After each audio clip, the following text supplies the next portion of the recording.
genuinely ticks me off. So we may get pinched off again here. So I'm not going to fight it too much.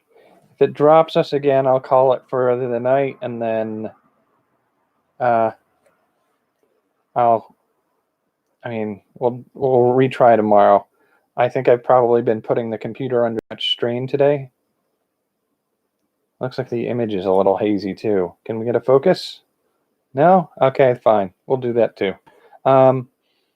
So anyway, the design I'm working on for the bullet journal designs, part of what I've been doing so far is figuring out what works for me to use them for my own planning. But now I actually spent a good chunk of today realizing after last night that I also have to figure out make these templates that other people can apply. And part of where that came into play is the design for the index on the spellbook looking one does really well with the headline additional information, so subtitle or whatever descriptor section under that. And that's easily done as a boxed headline in a given color or something like that. And then 2 little lines underneath of it that you fill in. And then the other side of the page is, again, sort of like it's sort of like if you have a regular contact book, you'll have a information or notes section. There we go. Cleaned it up a little bit there. So the information and notes section is a series of 5 lines that cover the whole section, a sort of boxed in area that you can write notes on. And for the template design for the index, that makes sense. And then the circle in the middle is the logo or the page number or the section heading design with specifications of other areas where related projects might be in the book in subcircles. And so that's sort of like a circle with little circles branching off of the side of it. I could build the circle in the middle for that with a potential set of exterior rings on it to which you could bridge out your next layer of symbols. So it would be a series of concentric rings that you can use to mark out where your circles are going to be for it. In most cases, it would only be 3 rings. So the main ring, it'd be the center ring that you darken where you want it. You put a symbol in the center, and if you put any subset rings, you would do it from the exterior ring through the middle ring to the interior ring. And so you'd have a little circle interrupting a larger circle. And I'll try to figure out a way to show that better at another time in the future. I may do a pre-recorded and just show it as a still image. I might just post the images over to Tumblr at some point when I'm done.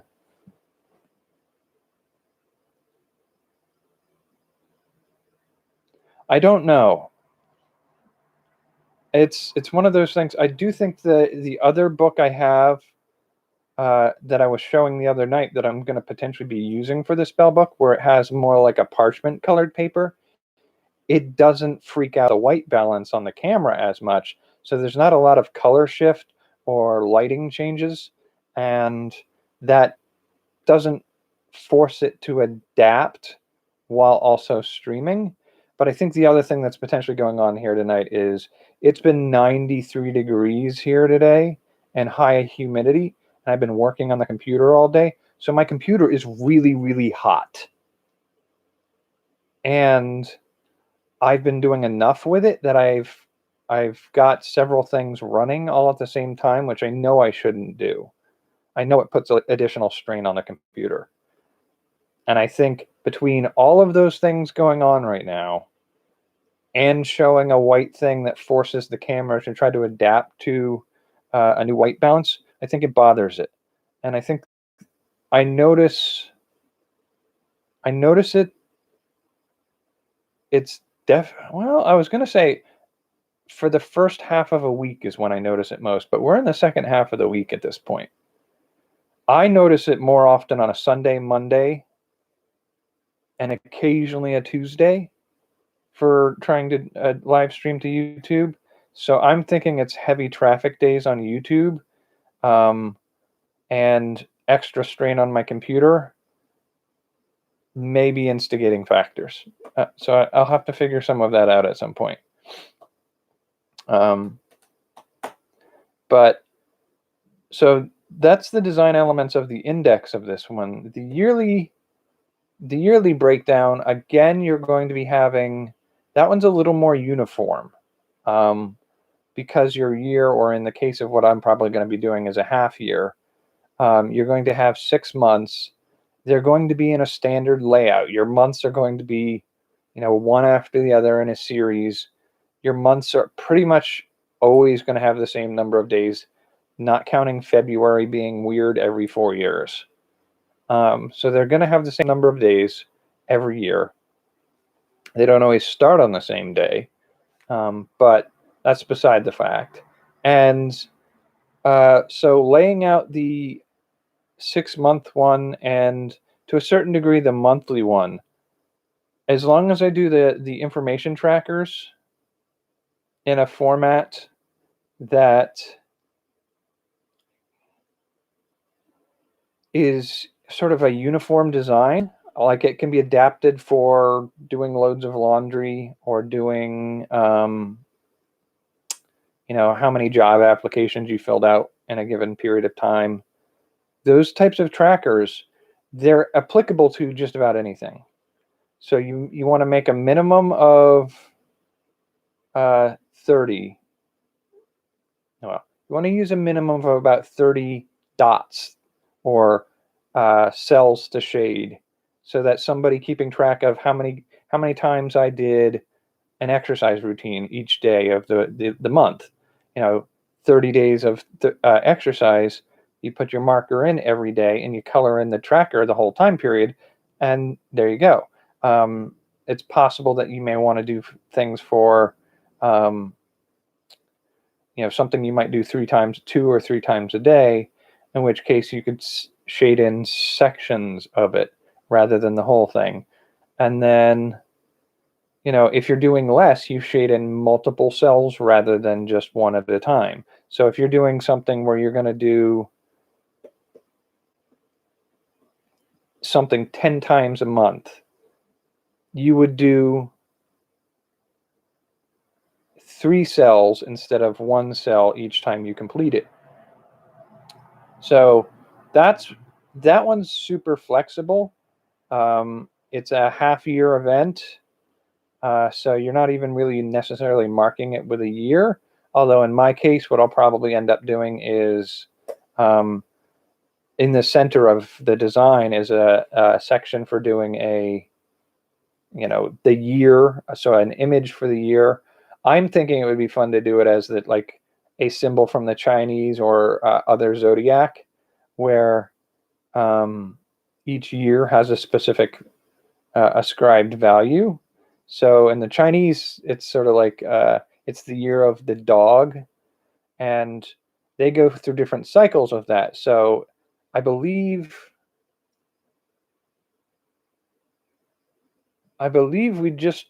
we either just finished or we are currently in the year of the Earth dog. Now, 12 years ago, I think it was the year of the fire dog. And so it gives you chunks of, a century that you can chart out for different ones. And so that'll tell you what year you're in.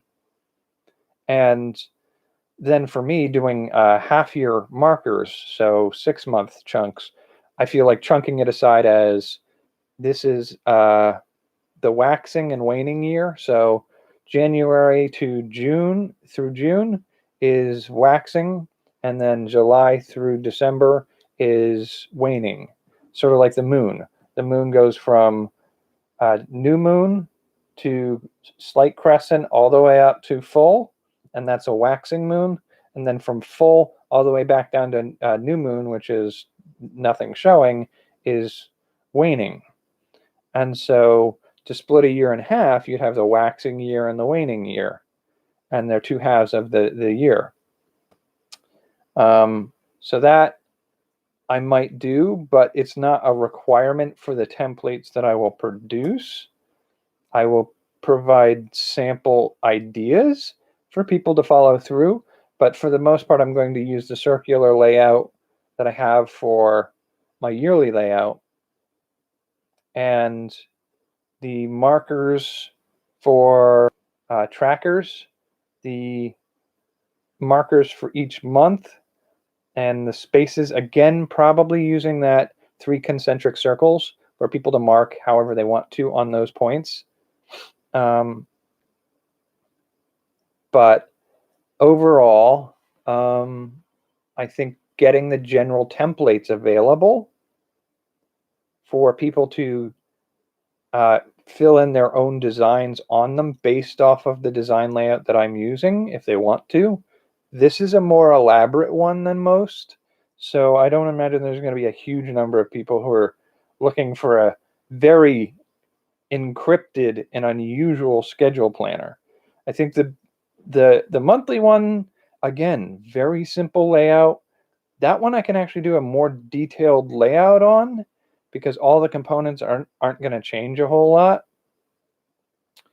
The aspect of the yearly or the six monthly and the monthly components are going to change from year to year, in part because, especially in the case of months, how many weeks are in a month can change. And that's because you start a month with 4 days and you end a month with 2 days, and you have 3 weeks in the middle. It's a 5-week month in the format that I'm using for the layout.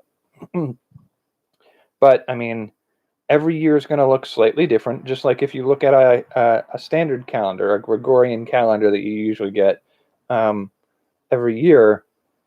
You'll look at what day the month starts on, and their layout for each of those months differs every year. But I think it's every 12 years, it recycles back. So you can reuse a decades-old calendar if it lines up the same way as a current calendar would. I would do something similar for the layouts of the 6 monthly, it's a yearly or a 6 monthly or a monthly aspect. And there's an element of it that happens for the weeks too, because you're going to get, again, a 1-day week, a 2-day week, a 3-day week, a 4-day week, a 5-day week, 6 days and 7 days. And you build your templates so that it's the end of the month and you only have 4 days in this week before the remaining days of the week occur at the first days of the next month. So those last 4 days are going to be starting in the upper left and going down. But the start of the next month is going to be starting with your 1 or 2 in the lower right. And so you're going to have to do most of your weeks are going to be 7-day weeks. So you build a 7-day week template or 7-day week template that you can use over and over again. And then you build a template for 2 at the beginning, 1 at the beginning, 2 at the beginning, all the way up to 7 at the beginning. And then 1, 2, 3, 4, 5, 6 for any of the ones at the end of the month. And once you've got layouts designed to cover all of those, you don't ever have to redesign any of them. So building those templates, pretty straightforward. The only way that tends to change is if you were having a Monday, Tuesday, Wednesday, Thursday, Friday, Saturday, like that layout may change on a given week. So you may build a fair number of templates like that people can use and swap them around like modules, essentially. But once you've done that,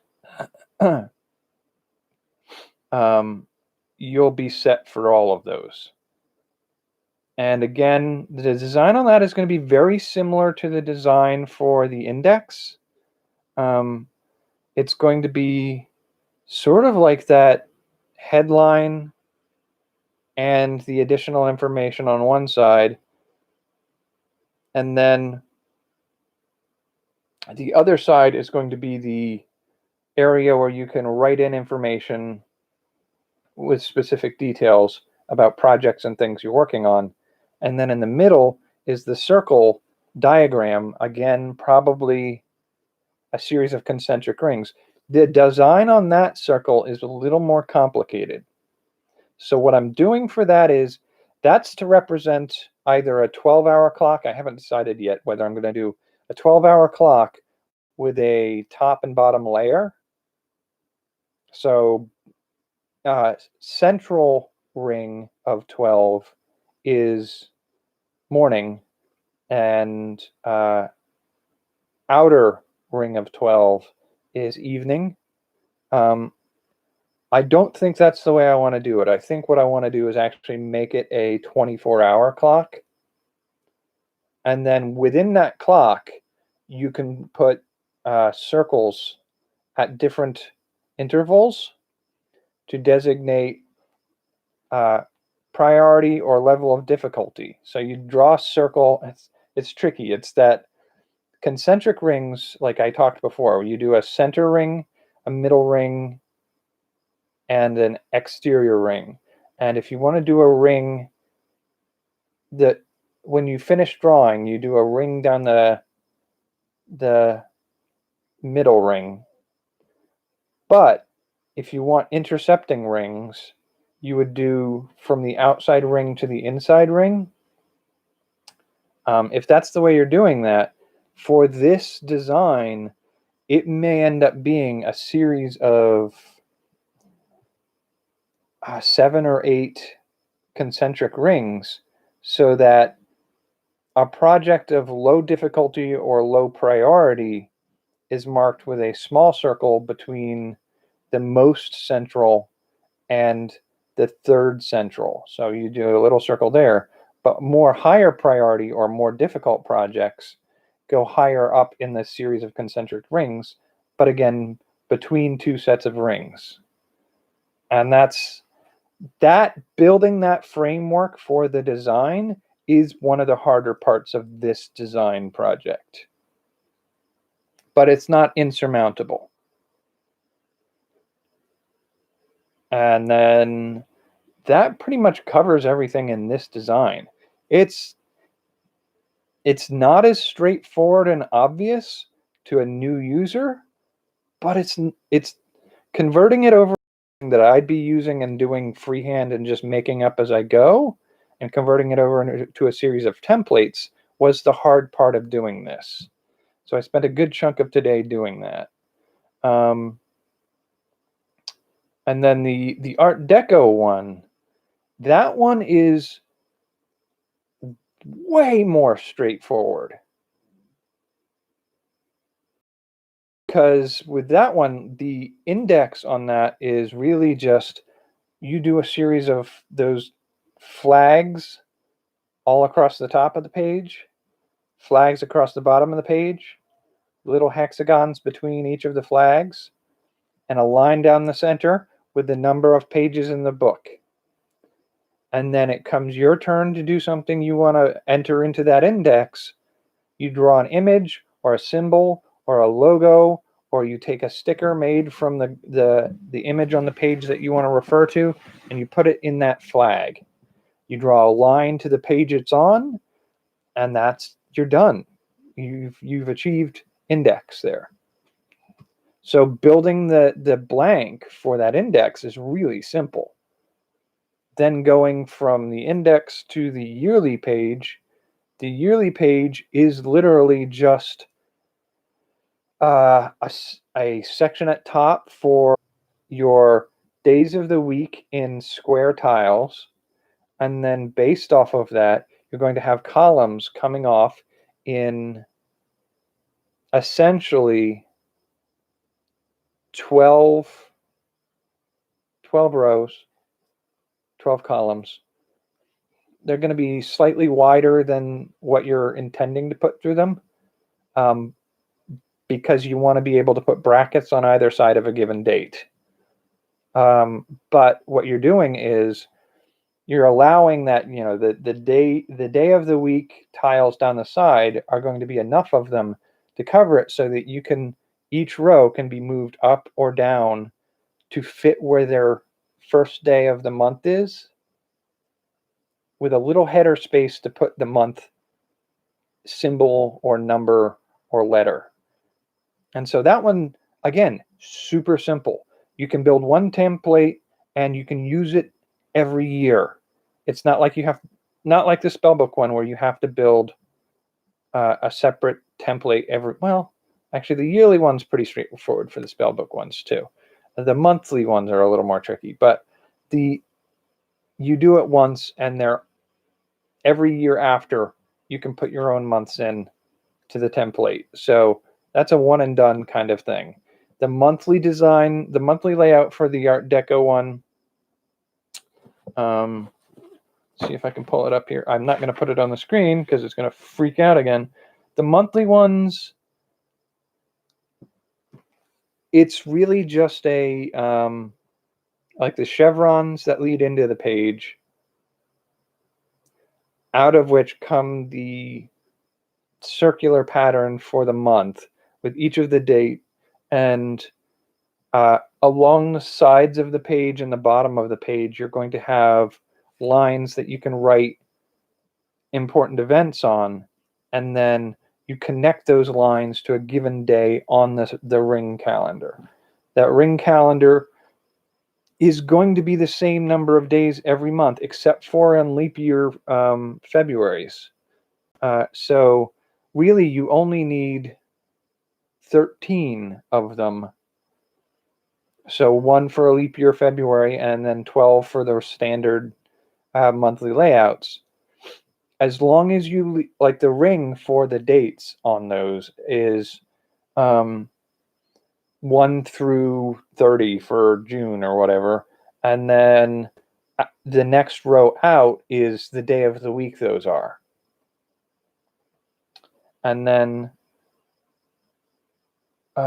you put your marker up top in the chevron of what month it is. I'm trying to think here. The center of it can have a habit tracker or a mood tracker or some other tracker in it.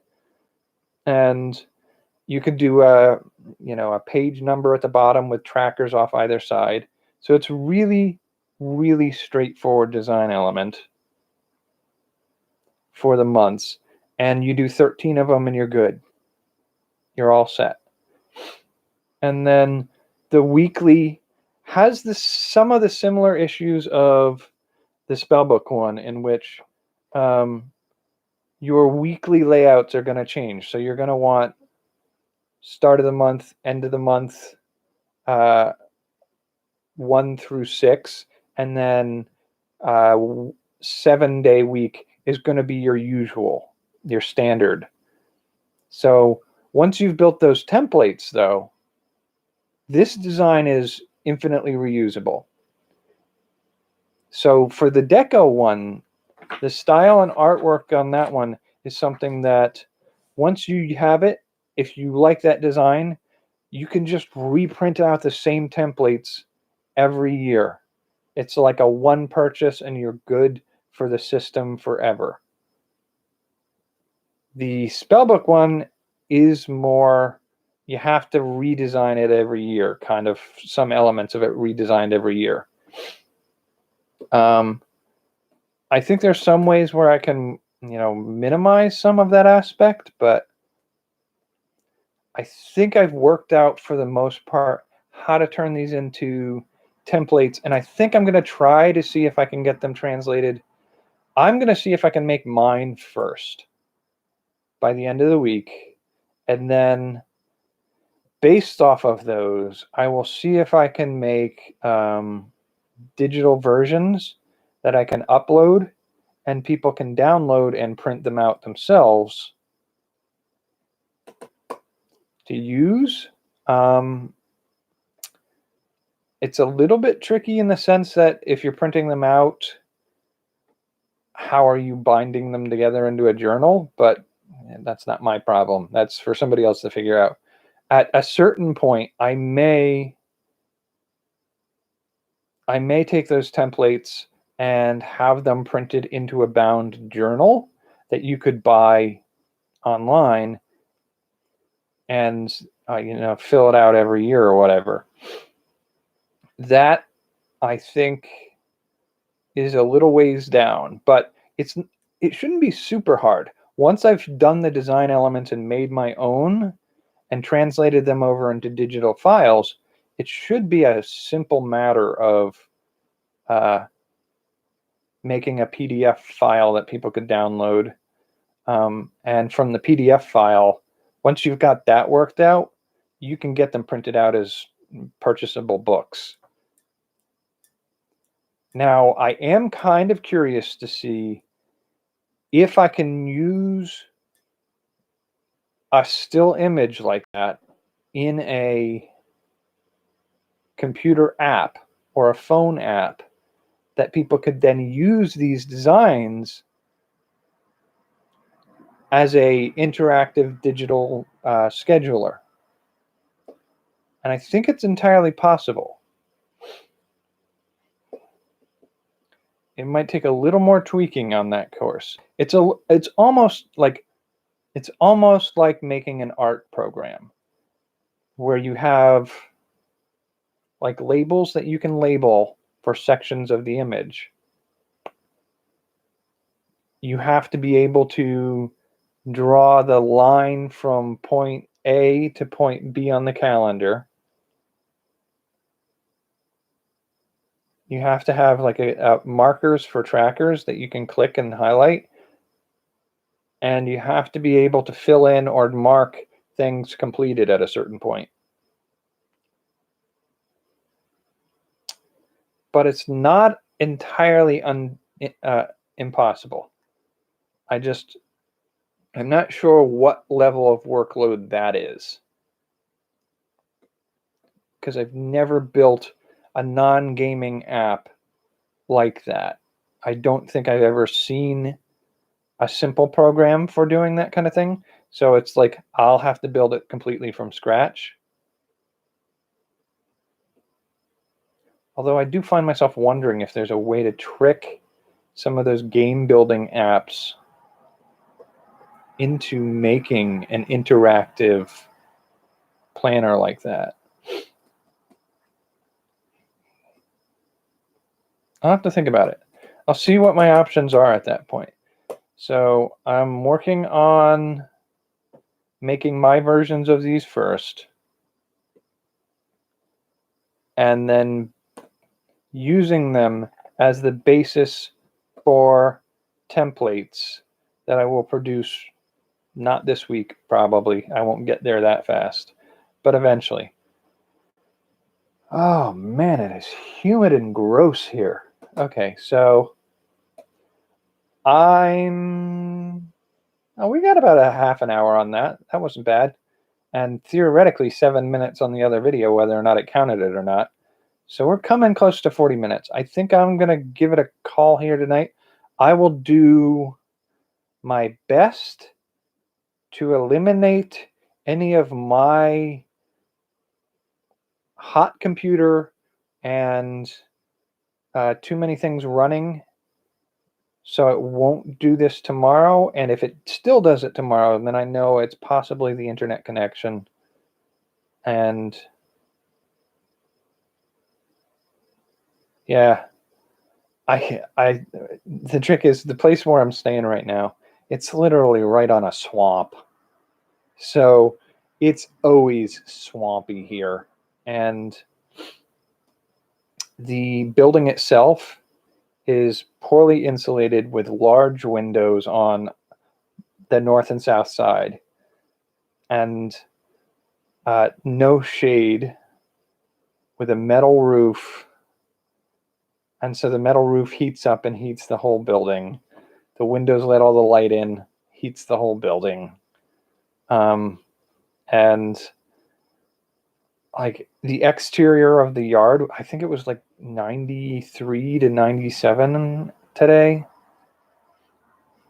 with humidity in the air, and like you can't open the windows because that just lets more hot air in, and it's a mess here.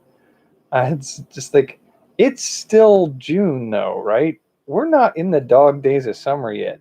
I'm scared at what this summer is going to be like. I don't think I'm ready for this summer to be as brutal as it's going to be. Although I think I could probably adapt. I just have to get there. I can remember a few years ago I did some canvassing for an organization, and I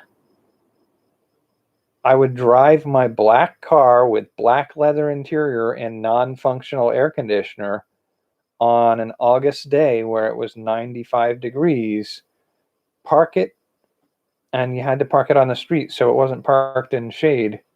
And so the interior of the car had to be 120 to 140 degrees when you got into it for the next block over. So you drive in a car that's 140 degrees, get out and go walking in the 95-degree weather, and it's like 83% humidity or more. And yes, I sweat, and I brought a big jug of water with me to do it, but I got used to it enough that it didn't feel as bad as this feels right now. And right now it's got to be 84 with a 93% humidity where I am right now. So it's not as bad right now as it was that summer I worked, but this feels worse than it felt to me doing that back then. So I don't know what I need to do to adapt, but I'll figure it out. I need to do this. Yeah. The back of my laptop is like a little jet engine as it's trying to blow out all the heat.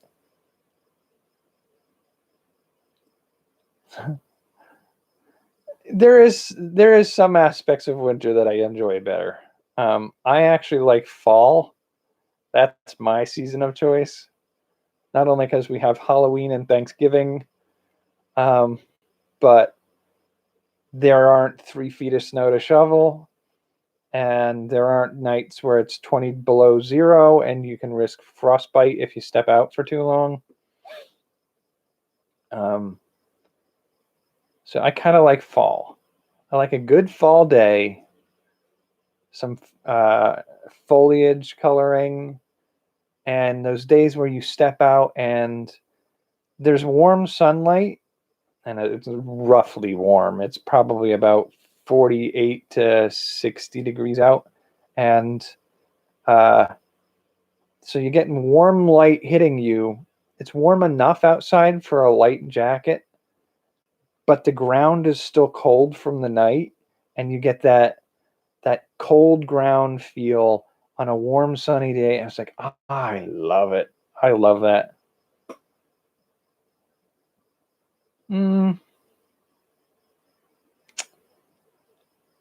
It's hard to say. When I traveled across country,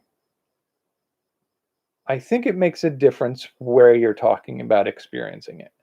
Because summer in California, some of California and Arizona area, it gets hot, but it's dry.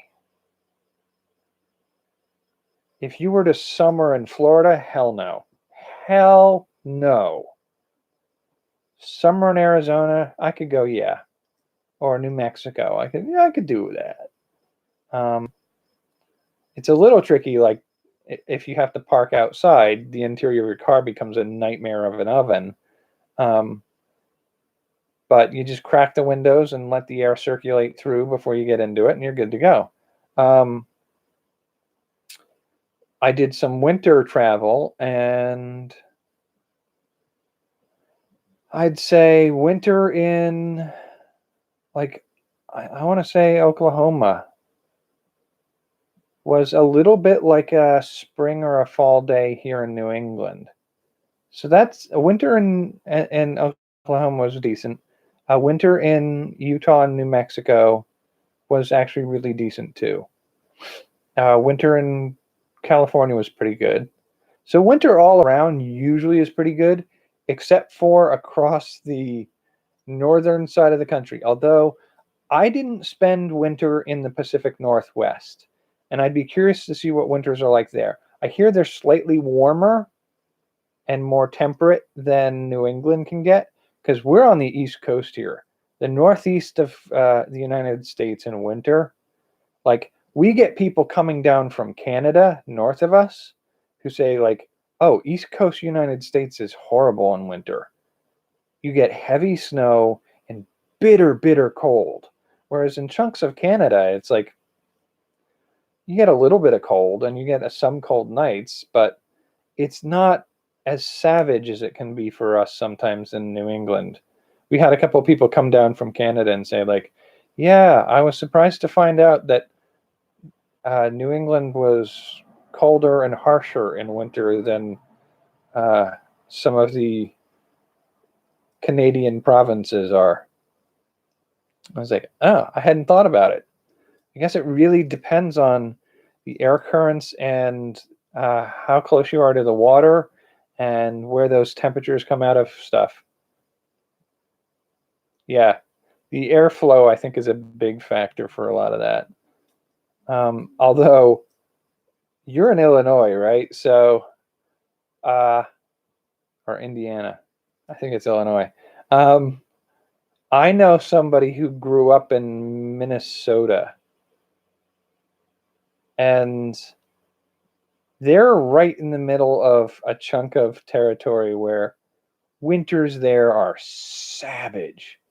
Like they're chronically below zero in temperatures, 0 Fahrenheit, and they get dumped on with snow. And so, like, snowbanks as high as the roof of a house, winter temperatures chronically in the 14 below for weeks on end. I think that would be way too much for me. I think I think that would be really hard. If I lived in an area that was like that, I might be able to make it work if I had a nice cozy cabin with a plenty of supply of firewood and a stockpile of 4 months of food, and I didn't have to go anywhere for a job.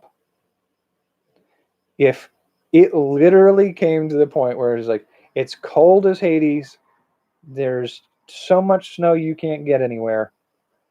I just hole up by the fireplace and work on arts and projects for 4 months. Like I could totally get into maybe something like that. The only problem I would have with something like that is if I have an episode of health problems flare, making it that hard to get to help, I don't know if I could deal with that. I think I would have panic attacks about like every time I get a sore knee or a headache, I'd think I'm having a stroke or a blood clot in my leg. I'd freak the hell out, and I don't. Yeah, I think I would struggle a little bit with that. But theoretically, if I could get past that, yeah, I could see holing up for a winter and just being comfortable where you are. But I think the thing I like a little bit, like I might favor summer a little bit more because while you can be hot and uncomfortable, you wear light clothing, get a pool to wade in, have an air conditioner in your house, you're good to go. Winter is the only time where the precipitation is a hazard as far as I'm concerned. Summertime it rains, who cares? Wintertime becomes a nightmare. So anyway, that's That's idle chit chat, I think, at that point. Not that I dislike chit chat with people. The work, I got so much going on. Got so much on my plate right now, and today is Thursday, isn't it? I think so, right? I'm losing track of my days. Yeah. So Friday, Saturday, I will try to have my versions of my journals ready to go by Saturday night. And Sunday is food week, and I've got to figure out how I'm going to do that one. And the other trick is, while I'm doing that, the next week is a video week. And I will be traveling for half of that week, a little more than half that week. So I have to do all of those videos beforehand and schedule them to upload. So I'm sort of doubling up next week. And next week is 2 days away. So I got to get that figured out and worked out. But I will do my best to have these finished by Saturday night and be ready to start doing some cooking on Sunday. We'll see where that goes. If this continues to have signal issues like it did tonight, I may just pre-record the recipe ones too. I will do them as live though, where they'll post as a scheduled video with the live chat off to the side if I can. Because even when the video cut out, I was still able to reply on the reply side, the writing side. So I think that's probably what I'm going to start doing for complicated ones that require showing the screen. I might even try it out on Saturday night to show off my planner stuff. So tune in for the next couple days to see how that works out. All right. Good night. Take care and have a wonderful evening. It's still evening where you are, right? It's not morning yet.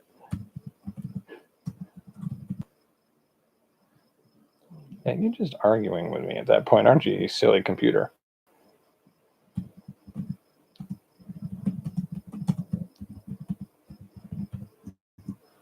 Okay. And end. Such an